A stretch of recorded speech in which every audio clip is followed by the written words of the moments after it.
What's up, Keith? How's it going? Welcome to Conflicts of Interest. Your first time on this show, but of course, we've talked in the past on my old show, Foreign Policy Focus. I'll link to that episode in the show notes page, but how's it going? It's going pretty well. Still very upset with the whole Walter Williams passing, but seeing so many people keep his memory alive is really cool. Yeah, well, I mean, that's kind of what I want to have you on the show to talk about today. In the past, I had the show Foreign Policy Focus, so never really talked economics. But one of the reasons I picked up in, Will as a co-host and then changed the show name was to talk more about economics and stuff like that. And it, seemed like the passing of Walter Williams, who was somebody that I watched everything. Like that was one of the guys like 10 years ago or so on YouTube. I'm pretty sure I watched every video that was on YouTube of Walter Williams, and so he taught me a lot about economics. I don't know if I read any of his books. Like I read pretty much all Thomas Sowell's books and Tom Woods and Bob Murphy, a couple Mises books on like economics and stuff. But he's now passed away, and so I thought it would be a great time to talk a little bit about like libertarian and Austrian economics, Walter Williams, and capitalism, freedom, and all that stuff. And couldn't think of a better person to do that with than Keith Knight here, who is just so well read on the libertarian economics. So ready to get into this? I am, yes. Williams gives us so much material to work with. I was actually introduced to him because I was in around 2008 to 2009 and a half. I was still an Obama supporter, and I think my default, just because it's all I had known, was that the only reason you could hate Obama is one, you're a racist, and two, you hate the poor. I think it was just me saying that, oh my God, a black guy is criticizing Obama. This he might actually have some ideas, and this is what eventually got me out of progressivism, was simply hearing someone talk about actual ideas. And once you hear principles and history and morality and philosophy being discussed, then this whole thing of like just one political opponent calling the other a socialist, the other calls the other one a racist, it's so trivial once you get into it. um, I think the best thing on I'm sorry, did you have a starting point with Williams that you wanted to go to? Not particularly. I guess I was wondering if like, because I do have some listeners to the show who are more interested in the foreign policy side of stuff. I think they will get a lot of this conversation, but just generally, like maybe a brief overview of Walter Williams for somebody who's maybe only heard the name once or twice and isn't, uh, you know, hasn't read his work or watched, a ton of YouTube. Well, born in 1936, Williams grew up in sort of like a Jim Crow style America, where there was very different going from 1936 America to first Black President America, and he was actually commenting in a book called Economics and Race, or Race and Economics, and he basically brings out the idea that you can't judge something just by looking at the results. By the way, if anyone wants a great summary of his best work, it's a 10-page paper called The Argument for Free Markets, Morality versus Efficiency. So he really gets to the heart of everything there. So, one of the things he mentions in this um, article is he gives the analogy of a poker game. So, when looking at just and unjust outcomes in society, you might say, well, it's unfair that group A has X amount and group B has Y amount. Well, instead of looking at just the results, what we have to do is look at the process of how these things come about. So imagine, small scale, you're in a poker game and one person has a lot of money, someone else has 15%, and someone else has, 10% of the money. Is this fair? Well, all you're looking at are the results. You're not focusing on the process. The process is what matters. So he says there's a number of things. There's a number of process questions, and these would include something like, did the players play voluntarily? The fact that that's the first question on his mind is just so vital, because he realizes that it's the foundation of morality. Always getting back to that, which the statist cannot justify whenever their programs are being advocated, they don't pass the first rule of letting people live their lives unaggressed. The second question, he says, were the poker rules neutral and unbiasedly applied? So when structuring any society or even sort of game, you would want to make sure you have rules that pass the Kantian categorical imperative of universalization. So if I can't do it to you, well, that implies you can't do it to me. This is what makes something like slavery logically inconsistent. Because if it is justified, then everyone owns everyone else's body. So again, just with this great poker analogy, he really gets at the heart of the political philosophy. Well, Then he said, can I yeah, just say on something right there that when I start to really learn about libertarianism and you know this kind of economics that I really thought was important was that this isn't just like a prescription of what should happen with healthcare, but rather what is like you know fundamental like a priori like you know arguments about humanity like you are free like that's where you have to start, not should you have healthcare or not, should you have a universal basic income or not. And so it seemed to be you know there's a lot more consistency in like philosophy and principle where it's all rooted in rather than seeming just arbitrary, whereas you know is a poker game the you know right thing to have or not, does it encourage you know bad behavior, sinful acts, and stuff like that. So that's just one of the things I really like about libertarian economics and Walter Williams and how he describes things. well, yeah, instead of getting you to think in Don Lemon talking points, you're actually addressing things at a foundational level. So it totally changes. I mean, you could read 1,000 articles on CNN, and none of them will be as intellectually stimulating as this article. You know, especially for someone being introduced to the ideas. And then his final question for the poker game was the game played without cheating. If the processes were just, affirmative answers would be given to those three questions, and there would be poker justice irrespective of outcome. So, in other words, it's not justified to look at conflicts of interest and my show, Keith Knight Don't Tread on Anyone. See, you have more listeners than I do, therefore, you're exploiting me. And I need to collectivize against you with a dictatorship of the proletariat to get just outcomes. Look, what you're essentially saying, if you advocate statism or violent redistributionism of any form, you're essentially saying that consumers' voices do not matter. And in a situation where A and B want to make an exchange, a third party, C, Congress, or, you know, the workers or anyone else, has the right to initiate aggression against these two consenting parties. This is what Williams gets at the heart at. He says, he has this great one where he calls money certificates of performance.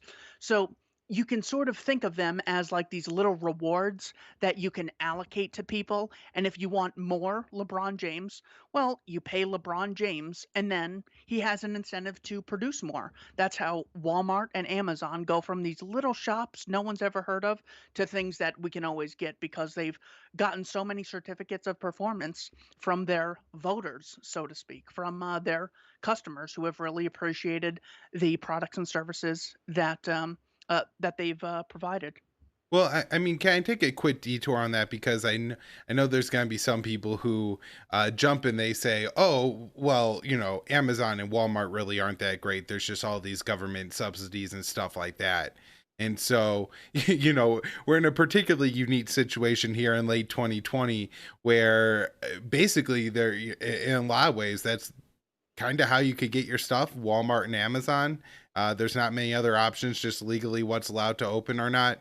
You know, small businesses are forced to close and big businesses are allowed to stay open. And it seems to happen, you know, on the store level, on the, you know, restaurant level, on even like the car dealership level, where if you got like a little lot and you're just some guy selling used cars, probably not going to stay open. You're a big nationwide car chain. I bet you got the lobbyists to get your businesses open. So, Just point that out. Of course. Well, that's a vitally important aspect that a lot of people don't appreciate. The biggest anti-free market advocates, as Milton Friedman would always say, are intellectuals and businessmen. Since the days of Frederick Engels, the capitalist, the business owner who was funding Karl Marx, to Jacob Schiff funding the Russian Revolution, one of the richest bankers ever, to George Soros funding MoveOn.org, they have always advocated big government. And I bet, and Bezos comes out and supports the minimum wage laws, as does Doug McMullen and H. Lee Scott, the two former CEOs of Walmart. So the incredible thing is that they are so often the ones advocating this. It's generally referred to as regulatory capture. This is when any industry is regulated. What Congress will essentially do is appoint a committee who will seek people who are extremely informed on on how the industry works so they could properly regulate it. The problem is the people with the most amount of information are the CEOs and heads of industry in those areas. The perfect example is in 1910, J.P. Morgan got Frank Vanderlip, Paul Warburg, um, and five other gentlemen to his house on Jekyll Island, and they wrote what today is the Federal Reserve Act. One probably the biggest regulation, the single act of regulation. It just monopolized the currency and into the hands of the state in the year 1913. This was actually verified by one of the guys at the meeting, Frank Vanderlip, in 1935. So yes, you're definitely correct.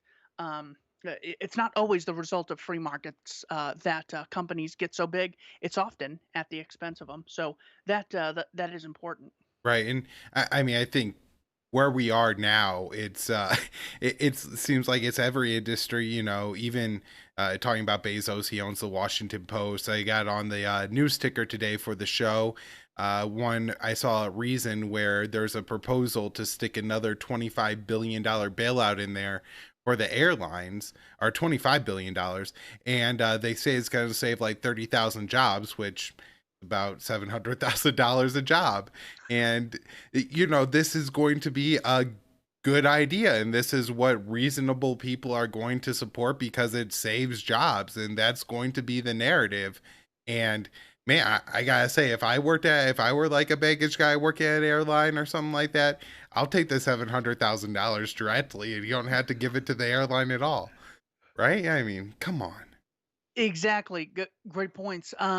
You very often have people who have a concentrated benefit and a dispersed cost. So the likelihood of anyone, like if let's say everyone found out about the banker bailouts of 2008. I think like Dianne Feinstein, according to Tom Woods' book Meltdown, got like 2,000 calls. 95% were don't bail out the banks. She, of course, voted to bail them out, because our representatives represent us, and the social contract's a totally real thing. So, in light of that, it doesn't really make economic sense for you as an individual to go protest something because the likelihood of you changing it's very small. And for you, it only is going to cost you 10, 20, $30, which you'll make in a couple hours at work. Whereas with them, they have every incentive to send 50 lobbyists saying, the world economy is going to collapse unless you give the bankers trillions. So, oh, that's pretty convenient. Um, yeah, of course, with concentrated benefits and dispersed costs, you get a constant growth of the state. It's in the small interest groups to heavily lobby so they can reap benefits. And for us, it's like, oh, was there another Patriot Act passed? It's so hard, and they never listen to me anyways. So it's probably not even worth fighting. This is what Hans Hoppe says is the general justification or the general reason that governments constantly grow. Special interest groups have a big incentive. Average Joe does not have an incentive. Right. But we can get to that later. Is there anything you wanted to say on that? Yeah, the last point I was just gonna make is that, and you have all this stuff that's supposed to be like private industry, and we show like our looking at how the government is like heavily influenced and help build these companies up. But then you have other things that are also called private companies like Lockheed Martin and these weapon makers like Raytheon, right? And we spend what, $1 trillion a year on our military. And Trump's secretary, defense secretaries, one was a former Raytheon lobbyist, one was a former Boeing lobbyist, are board members.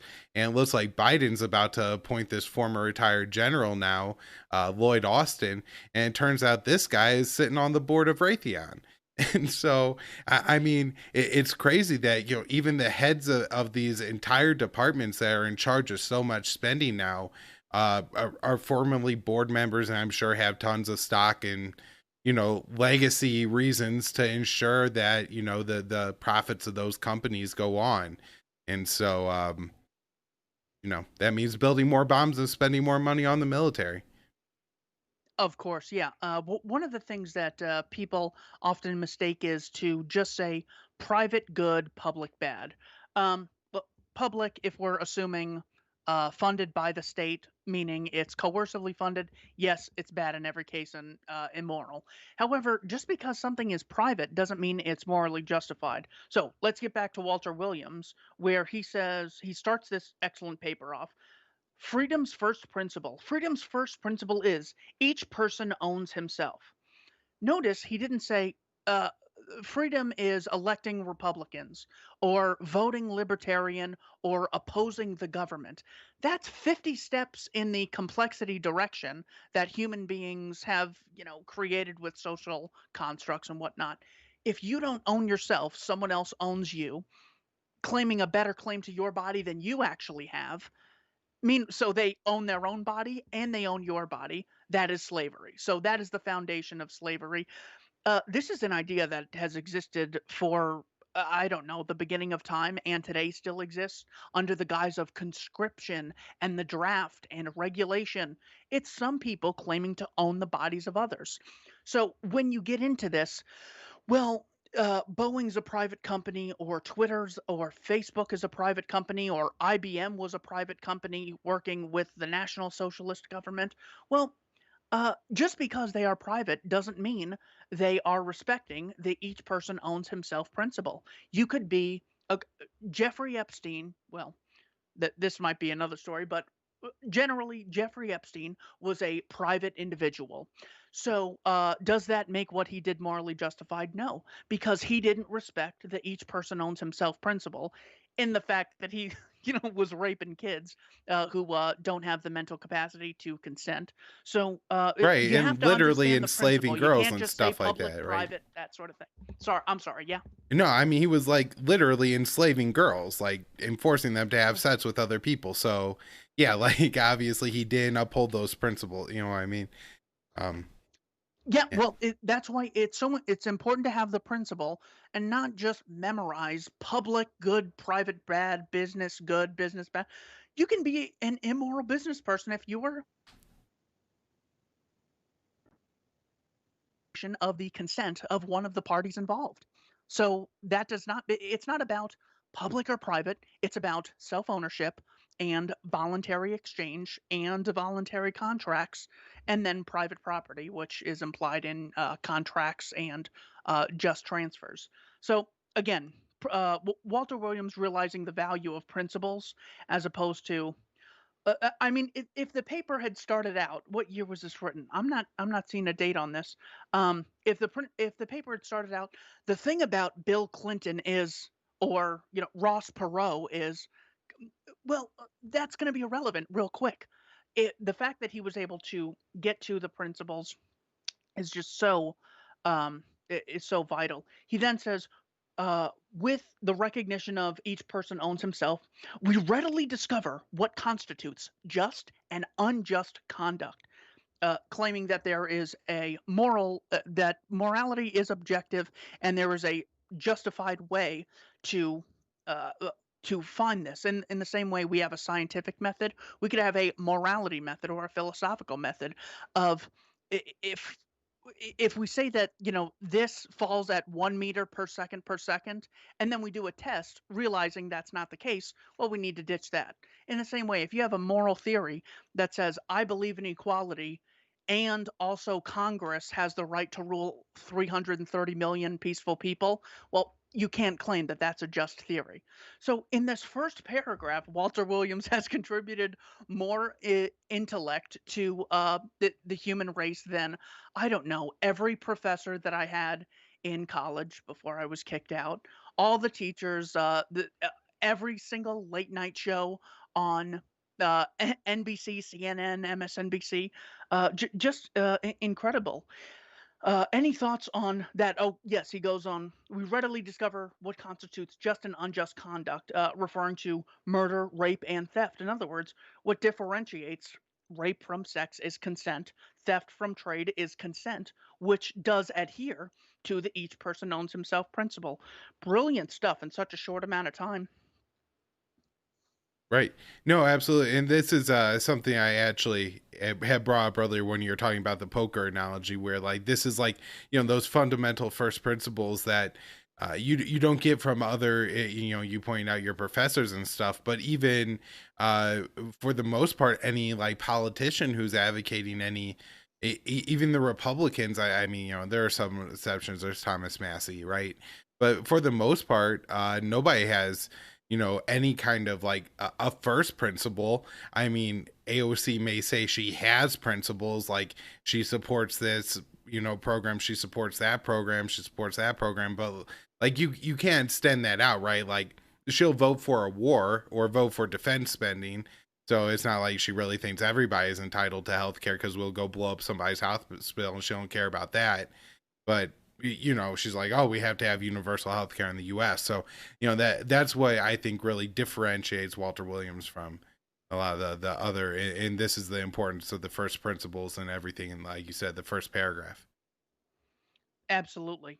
He talks about there must be an institutional framework. So if we go to, um, I don't want to use this example. Let me see if I could think of another one. Well, if we use the example of marijuana legalization, we could say that there was an institutionalized recognition of it being okay to use marijuana long before there was ever any, states legalize A, B, and C.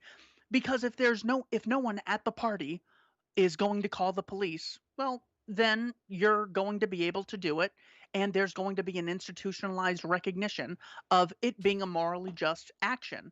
Whereas, something like, I hate to use this example also. I got to start coming up with new analogies. I'm sorry. But the analogy of, a child rapist, if you're in prison and you're a child rapist, you're probably going to get killed if word gets out. So there again is an institutionalized recognition. It's not about the government writing laws and then telling cops to enforce it. So again, Right. institutionalized framework. Yeah, he changes it up there. Any thoughts on that? Yeah, just I think the weed topic is a good one because like, when I was in college, like it was like the 2010s, and even in states where weed wasn't legal, it was pretty common for like different artists and stuff, and from like Willie Nelson to like a rapper or something to go up on stage and like light up a joint and stuff like that. And I mean, for the most part they got away with it. Like occasionally people got busted and went to jail, but never for like lighting up a joint or a blunt on stage. My roommate my freshman year went to a Kid Cudi concert, and Kid Cudi did that. Like he had a video, and he was like, "Oh, it's so cool!" And so that's yeah, like you say, it kind of doesn't matter what the state says. And one thing that I always focus on when I think of politics, and when people reacted to Trump getting elected, I was like, I don't know how bad things are going to be because, as Andrew Breitbart pointed out, politics are downstream of culture. And so, if you have the culture moving against the president as hard as it was, that's really going to hurt what he's able to do politically. So, Of course, and one of the biggest, one of the worst things that a politician could do is pass a law that doesn't get enforced or that people just blatantly disrespect, because that's a real hit to their legitimacy. People see, oh, I guess we don't, just because they write it down doesn't mean we have to follow it. I guess what else can we do that with? That's why Biden went from, we're going to have a mask mandate my first 100 days, to now he's just asking people to do it. It's like, why not just mandate it? Because if a lot of people are going to resist, and that looks really bad to the halo of legitimacy Williams actually has a really good term for the legitimacy of the state, but we'll get onto that. He cites the importance of the Declaration of Independence, which you have to appreciate for the time of 1776. It's more intelligent than 99% of people on TV today. Just imagine 200 something years ago. This is a brilliant document that people seldom appreciate. So the fact that Williams was willing to cite the Declaration of Independence when the founders are just seen as, dumb racist slave owners at this time, very unappreciative. So that is another thing. He mentions the frequent reference to the fundamental principles is absolutely necessary to preserve the blessings of liberty. This is him quoting the Constitution of the state of North Carolina. So his case is that unless we're able to constantly refer to the principles, we're going to lose. If we're always arguing on the terms of, you know, there was the latest story about this or that person, and now we're going to have a whole philosophy and society based on one single anecdote. Okay, well, I have another competing anecdote. Then we're just throwing stories back and forth at each other. He really gets at the heart of what we need to preserve the blessings of liberty is an unapologetic appeal to principle. Now, if we look at how Bernie Sanders and AOC have made so much progress with the average person just openly calling themselves a socialist or democratic socialist, we can see that these sort of talking points do sometimes resonate with the large scale number of people. So when they make the moral claim, you have a right to health care. Well, we're making the claim, at least I am, that freedom requires you having a right to not be aggressed against. Now, I don't think it's too far off for us to get that message out and get it widely recognized. It's going to be a lot harder because, we don't have the state and professors and the media and the cathedral on our side promoting the ideas. But look at how that just resonates with so many people, and they buy it hook, line, and sinker. So I think Walter Williams again was ahead of his time, even though this was in what the 90s or something. This was written. Did you see when this was written? No, I didn't notice. I did want to add, people like AOC, and I'm not sure if Bernie signed on to this, but I know some of the more left wing progressives have, talking about not only like having a right to health care, which is one thing to say that we're going to give everybody enough money for insurance or something like that, but talking about single payer and actually getting rid of private health care and making all healthcare a part of the government. And this is apparently something that's pushed by Biden's pick for Secretary of Health and Human Services. He's the current California Attorney General, and he's all for like single payer. And so, when they're talking about having a right to healthcare, well, they mean you have a right to the healthcare that we say that you could have, not you have the right to the healthcare that you choose to have. Exactly. It's like, don't you love that today we have free, universal, guaranteed security? Because government offers us free police, right? Well, the existence of them claiming to offer you something does not render it immune to scarcity. In other words, there's still the conflict of interest. You're not always going to get all the healthcare you want. It's just going to be decided by a different group who doesn't even get your funds voluntarily. So they have no incentive to create a good product or service. Well, yeah, but we, the people, vote on this. You have no influence on what goes on in the mass murder campaigns referred to as foreign policy.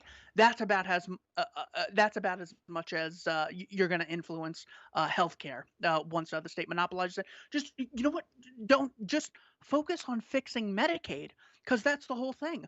There's two types of people according to them in the 1960s: people who can't afford it, who we don't need to worry about, and then people who can afford it. And that's where Medicaid comes in. So just work to reform that.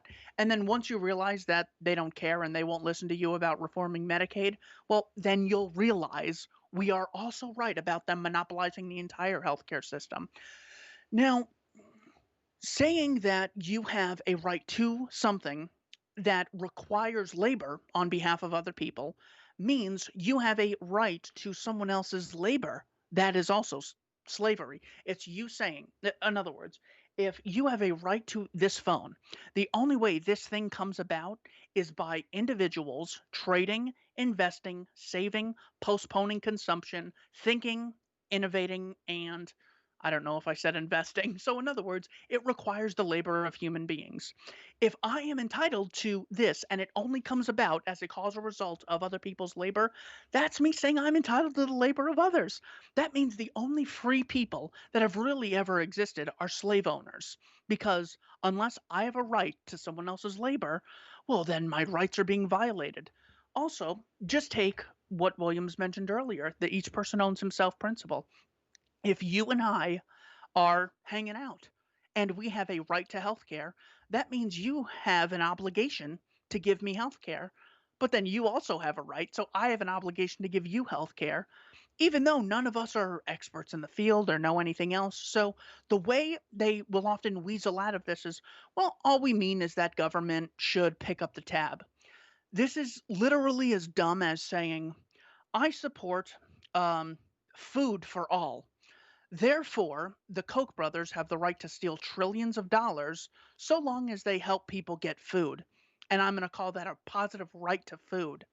Now, giving a group a monopoly over a scarce resource, healthcare, food, security, internet, does not increase access to the average person. You think like all we had to do in the year 1400 was pass a law guaranteeing healthcare. Well, that doesn't mean there's innovation. That doesn't mean there's an increase in products or services. So, yeah, AOC is just ridiculous, and uh, she's so likable to the average person from what I see. Along with Obama now getting loved again with his new book, that it's difficult to fight these people, but certainly with the videos of Walter Williams just being so cool and so funny, I think people like him are good competitors. What do you think about that? Yeah, no, I guess one of the things I want to hit on there was when you talk about, having a right to healthcare or something like this, something that people don't immediately think about is, you're then demanding and basically conscripting the labor of the doctors to give you that healthcare. Dub Bondow, who's a really good writer at antiwar.com and from the Cato Institute, was saying in a recent article that when he was in Cuba last, one of his or some anesthesiologist that he met was moonlighting as like a waiter or a busboy or something because you can't make enough money being a doctor to survive, so you gotta like do these like kind of black market-ish like side gig kind of things, right? So I thought that was like pretty interesting. And then also something that if you look at the Venezuelan system, so let's say you get what AOC wants, which is universal healthcare and then free college, right? Um, if you do that, then you're going to like basically give the state the control over the lives of doctors. And we've seen this in Venezuela where or Cuba, where they've sent their doctors like to Venezuela, and I don't think the doctors have a whole lot of choice of that. And so, I could see if you move towards this system, let's say you have a situation like the coup going on in Ukraine under the Obama administration, right? Maybe you're a doctor, you get sent to Ukraine, and you gotta like treat some of their like neo-Nazi militia guys over there were backing in the coup or something crazy like that. I mean, it sounds far fetched, but this is what you're, I think, talking about when you're moving towards, this level of socialism and state control over, if you have the right to healthcare, right?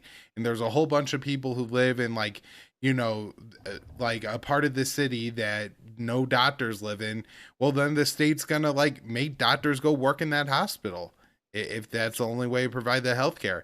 Now, in a free market situation, maybe there will be kind of fundraising opportunities or like philanthropy to try to like incentivize doctors to live and work in that area or something like that. They certainly, like Doctors Without Borders, will send doctors all over the world who are willing to do it and go into those places. But state conscription is a different thing, and I think that's the direction we'll move with socializing healthcare and all that stuff. College too.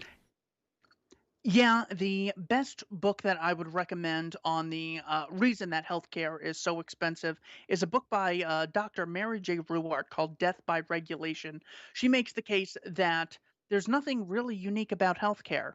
So, in other words, the reason, printers have gone from like this thing that only a few people have to most everyone has access to a printer, like either you have one or a guy who has one. The reason they're much more affordable and readily accessible to the average person is because there is more of a free market in those areas. This allows for more innovation, more competition, more risk, more investment, more of an incentive to meet widespread consumer demand. So it's not just a printer thing, it applies with computers and fans and refrigerators and routers and phones I and think the best books. example is the television, especially for some Oh, people yeah. like our age, right? Like I have two TVs in my apartment right now that I got for free. People just gave to me. That 15 years ago when I was a kid, I couldn't imagine having something that nice. Like, and 10 years later, they were like worthless. And so that's like the kind of quick advancement you get when you have a free market. Certainly. And, DVD players have gone from this amazing thing that you could save up to afford, and now there's 50 DVD players at every Goodwill that they have to wipe the dust off of because people now even have better options. So, we have stifled so much innovation because of the Food and Drug Administration regulations that have started to heavily exceed since the year 1962 is what Ruart goes into. But yeah, that is the book that will really give you concrete examples as to why a third party, the state, violently intervening in what would otherwise be voluntary arrangements between parties is what lowers our access to goods, products, and services, and raises the price and makes them so difficult. Walter Williams talks about But a lot of can we things, hit on one more thing in there real of quick, just course. because I think it's so important, which is like the right to try laws that have been passed in recent years, which I think if we go down the road to really heavily socializing healthcare, you won't have anymore. Where for a long time it was only the drugs the FDA said that you could use and had approved you could actually take, and then they started passing laws that said, well, if you're gonna die, you could take whatever you want. And there are some more restrictions on it, but they have opened it up quite a bit. But if we move even more towards socialized healthcare, and eventually it'll socialize the drug companies and everything like that as well. I mean, they certainly talk about that, and drug pricing is a huge thing when you talk about Medicare and all that, and those certainly massive subsidies I'm sure really control what happens in the drug market anyways. But you're gonna have even less choice because of the government. If the FDA doesn't think it's a good idea, well, it's just not gonna get funding. It's not even gonna exist, at least with some kind of free market. And even with the restrictions we have, at least if you're dying, you have a right to try something. But I think those drug options just won't exist. And so again, they talk about free healthcare. Well, but you don't have any freedom within that healthcare either. Exactly, exactly. Williams talks about there being a number of things that people can do outside of, lobbying to Congress for laws, ideas that people can embrace to have an institutional framework of freedom in society. He says values such as thrift, hard work, honesty, trust, and cooperative behavior based on shared norms are the keys to improving the human condition and provide the undergirding for a free market economy. Just as important are such social institutions as respect for private property, sanctity of contracts, educational institutions, clubs, charities, churches, and families. So, as opposed to, what we often hear is the way we're going to fix this is we're going to pass a law that says A, B, and C. Well, even if you happen to choose the wording of the law, you don't get to choose how it's enforced or how the judges see it or if it's enforced at all. So the fact that he was able to get into the actual ideas of what makes societies free and prosperous, as opposed to the dumb immediate thinking of we must sign HR 963 in order to. That's a joke. No one reads it. No one knows what it is. These are the real things that separate civilization from barbarism. Right. Yep. And I mean, I feel like the government, especially now, has pretty selective of how they enforce laws and who they enforce them on. Especially with, laws that are meant to like regulate government and government officials. Exactly. He says the rules considered in what David Hume called the stability of possessions. So if you think that something's going to get torn down within a week, or they're going to lock down your business by legal fiat, you're much less likely to spend time innovating and investing in something when you don't have the stability of possessions. Transference by consent. In other words, construction workers don't want 50 buildings. What they want is to build a building, get money for it, and then spend the money on other things that they like in the division of labor. And the keeping of promises. This is also vital. If you can't trust people, it's extremely difficult to have any sort of, reliable way to achieve your ends in society. But needing people to keep their promises does not justify a state, or certainly an interventionist state, at all. Yeah, Um, actually, I want to hit on 1 in 3 there because I thought they were really interesting when you to think about U.S. sanctions, especially on countries like Iran and Cuba, who had like a little bit of sanctions relief under the Obama administration. Well, once that happened, like all the entrepreneurs in these countries where opening up new businesses that were appealing to American tourists in Cuba or in Iran. They were looking to like expand factory output to do more business with Germany. And the people who were like really excited and seemed to be really entrepreneurs who want to connect with people from the West, like got on board right away and wanted to be the first person in the door. Well, then Trump gets elected, comes in and sanctions everything. So all those people, I mean, at best the contracts were destroyed, and all of like the time that they had invested in their businesses was completely wasted. If not, people who in Cuba maybe opened up like a new business appealing to American tourists coming in, and it's in the right port and everything like that. Well, the Americans stop company that goes out of business, and now this is the guy who in a longtime communist country, was the most entrepreneurial and was the one that like first went out there to try to like, exploit the opportunities given to him. And it wrecked his life probably. Right. And so, what kind of examples does that set for the, rest of that society? And, even if like Biden comes in and lifts the sanctions on, these countries, or starts to remove some of Trump's restrictions on Cuba, like the travel restrictions, are you going to go back out and open up a business if it could change in a couple of years? I don't know. And so these things are hugely important. And, thinking about just here, but also how it impacts with foreign policy and sanctions and stuff. exactly. He actually uses some real world examples, using more free market examples. He uses the US, Canada, Australia, Hong Kong, Japan, and Taiwan. Now, Japan's an interesting example because Japan, and was it Taiwan? I No, I think it was South Korea. So it was Japan was like the home of sweatshops, in the 50s or something. This all according to the work of professor at Southern California, Matt Zwolinski. I forget where he works, but talks about the history of sweatshops starting in Japan, and then they the companies, what they did in their own interest, by the way, not because they're humanitarians. They educated the people there so they could have more productive workers and a more productive factory so they could sell to more people so they could make more money. So again, we see this harmonious attempt to have the individual interest and societal interest are not in conflict, but they are harmonious.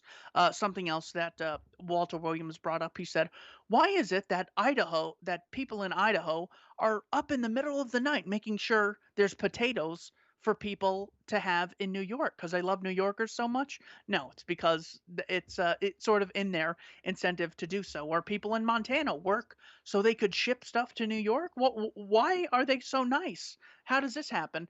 And it's, well, because of free markets, voluntary exchange, and freedom of association. So in the case of Japan, it started off poor and then slowly got wealthy. So then the sweatshops moved to South Korea, which were very poor. And thank God you didn't just have some labor regulation that outlawed being able to work there, or a bunch of idiots boycotting it. So they go from small wages to no wages, and now they never get any experience, and the place never becomes a civilization that, well, I mean, Hong Kong is a place that we almost envy now.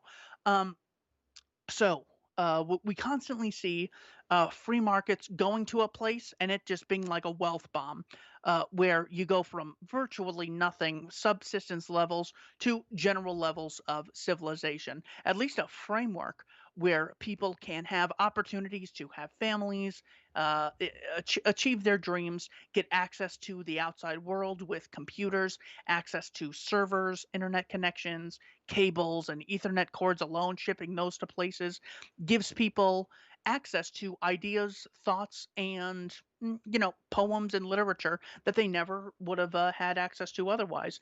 He says these are examples, are far richer and have greater human rights protections than people in countries with limited free markets, such as Russia, Albania, China, and every other country in Africa. Of course, I think Russia moved a little more free market since he went there, but they're going back because Putin's been bashing individualism. Um, it's amazing. Yeah. You advocate freedom, and that's greedy. You advocate the state violently dominating other people, and that's like that's like the cool hip thing to do. Well, just something to point out, and this isn't like me trying to justify Putin's policy because he has, moved to, I think, nationalize more. But one of the things that he has used as an excuse to do that is to point at American sanctions and say that, look what happens, because sometimes sanctions went on Russia, and like they, I think at one point targeted the cheese industry or something like that, and so it hurt, Russians who were exporting cheese or whatever else they were exporting to Europe. Yeah, and now they're trying to sanction like Russia's the pipeline that's going to bring natural gas from Russia into Germany, and anyways, Putin will make the point that, well, it's because of these sanctions that we have to have more nationalism and a more planned economy, because we had to be able to, do more substance here at home, and if we're exporting too much or whatever, then that's going to put us at risk. I believe the same thing to some extent has happened in Iran too, where the government has taken over like more of the pharmaceutical industry, because sanctions have wrecked the supply chain there. So that's not necessarily saying that the countries are right to do that. It's going to hurt them more, but it's the U.S. imperialism that's, at least to some extent, giving the cover for the leaders to do it. Correct. Both foreign and domestic regulation is immoral, unjustified, and totally uneconomic. Walter then, it's amazing that we're in like the third page of this, and he's already getting so much. He gets into the idea of, why some countries are wealthy and some are poor, in reference to, the Canada, Hong Kong, Australia. He actually mentions Australia and New Zealand again. So many people will say things like natural resource endowment is a reason a country is wealthy because of the natural resources. Not the case. In fact, you have places like, what does he cite? He cites the Soviet Union, Africa, and South America. So two continents and a huge country. Have a lot of resources. That doesn't make you wealthy. If you don't have the ideas of how to find the resources and create them into things that people value and improve their lives, well, then you're just sitting on a ton of, resources that are not really yielding anything positive for the populace. He then refutes the nonsense that colonialism is what makes a country wealthy. You've had wealth, resource wealth, and colonialism since like the days of, I don't know, ancient Samaria and Genghis Khan. Uh, that doesn't make you wealthy. And then the funniest one is where they say slavery makes you wealthy. in America alone, we became much wealthier after the abolition of chattel slavery, and slavery had existed since, according to the research I've done, it's like 3100 BC is was when there were slaves in Mesopotamia, and it was written in the legal code. So he refutes natural resource endowment, colonialism. He says the world's richest countries, the United States, a former colony, Canada, colony. Australia was a colony. New Zealand was a colony. Hong Kong remains a colony. So that does not explain. He says the sources of wealth are the values and traditions that produce the rules of several property. So, in other words, the institutionalized recognition of property rights allows people to recognize they own themselves, and they can make exchanges with other people who they also see as people who own themselves. I don't own anyone else, so I have to create something of value in order to improve my current condition. This is where we get wealth from. Right. Well, I mean, a couple things that I think to point out there. I'm assuming he's not saying that a country couldn't have been impoverished by being colonized. I'm sure like there are examples where like they did go in and just raid everything and leave, and or kill a certain group of people, go in and put a certain group of people in charge that were minority groups. Like all these things happen that like somewhat impoverished, just because I know I have listeners who will make the point, they'll think of like one example and be like, oh no, this time it wasn't. So I don't think that's the point. I'm just saying that I think he's saying that that's not the ultimate factor, is the colonialism or not. And then the other point, at least with the US, and I'm sure it's the case in a lot of these countries, where I mean it only really increases the wealth of the elite few who get a benefit off of the colonialism. I mean, if you were like a British regular, did getting sent to the Americas to fight us, like, did that enrich your life? You know what I mean? To taking that musket ball in the knee and then getting your leg chopped off only to have the sepsis set in anyways and slowly die thousands of miles from your family. Like, did colonialism help you? No. Did it help the king? Yeah. And so now it does it benefit the soldiers who go to Afghanistan? Not really. Does it benefit the board members of Lockheed Martin and Raytheon and the president and the people at like West End Execs and all these think tanks? Yeah, but it doesn't help me or you or anybody I know. Again, it's the benefit of the few at the expense of the many. If people really got, in this case, you wouldn't call it a product or service, you would call it psychological utility of, whenever I fund this organization, I feel better as a result of it. Well, that's a voluntary trade where people are making a market interaction and increasing their social utility as they see fit. With examples of the East India Company and everywhere else, you don't have the right to have it. So it is literally some benefiting at the expense of others, and that's why colonialism and things like that are totally unjustified. For the same reason, Russia doesn't have the right to invade us, or you could use the example of Syria. Like, is it okay if someone invades America, sanctions it, and kills Bill Clinton because he used gas against his own people in Waco, Texas? He used CS gas to start a fire and kill everyone inside because they resisted the state. That's better than the mask mandate being refused, actually resisting them. And the general answer is no, because you can automatically see one group of people initiating violence against another. Well, just take that principle and hold it consistently against your own government. So even though the Assad story is definitely fake, I think Mattis was asked what evidence is there, and he says, "Well, at the time, we don't have any evidence." Guys like Aaron Mate have done excellent work on how the Assad gassing his own people story is also fake.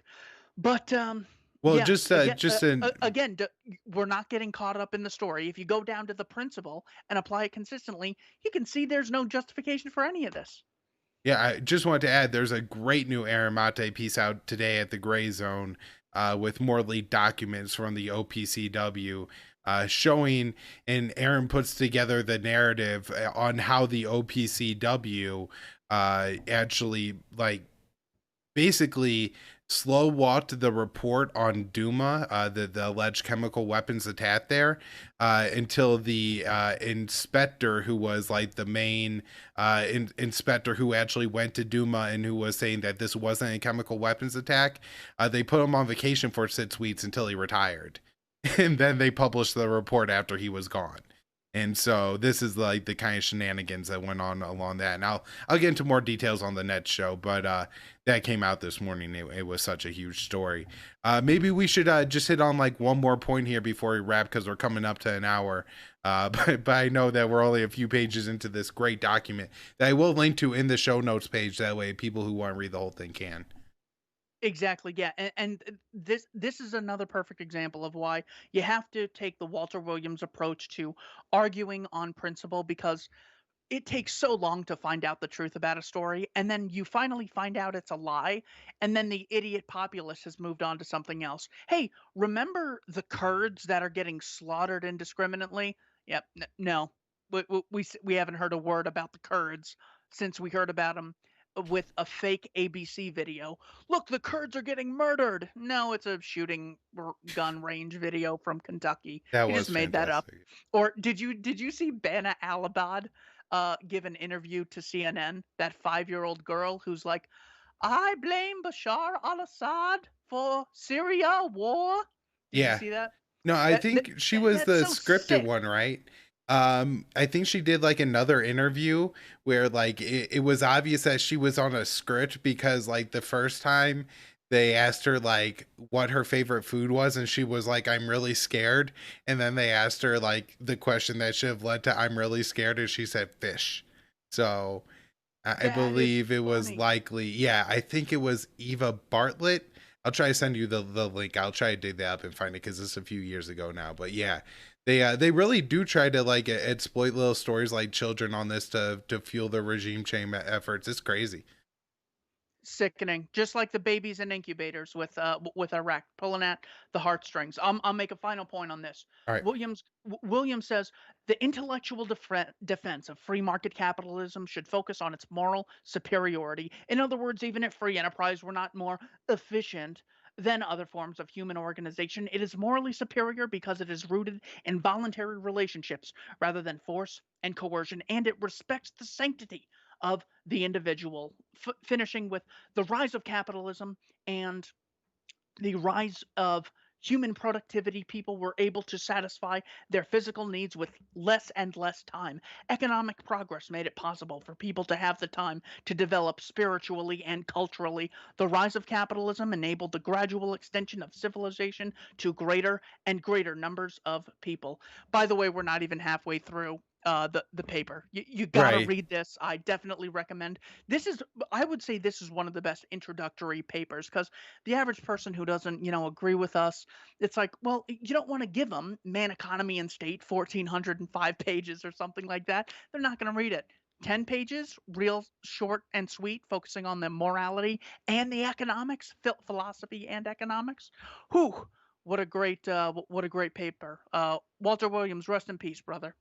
Yeah. Well, thanks so much for coming on and talking to this and talking to us about this great hero of liberty, and having a chance to really get into some of these issues and subjects. And maybe we'll have to do another show like in the coming month or so, talking more about like economics and these principles, because they are really important. I know most of the time my audience likes, more hard news stories, but I'm glad that we get incorporate a lot of that into everything we talk about. Keith, tell people where to find your work, where to subscribe to you, support you, all that stuff. I would ask that people check out my videos. I'm at about 580 videos, advocating the principles of self ownership, the non aggression principle, truth in history, and logical fallacies, sort of attempting to help people think clearly about certain things. So you can find me at Keith Knight, Don't Tread on Anyone, on places like Library, BitChute. I also have a YouTube channel, but I've been striked a couple. They've struck me a couple times, so maybe check out my alternative platforms as well. Under each one of my videos, you can see where else to find me. Kyle, thanks so much for you bringing truth to the foreign policy arena. And thank you for having me on.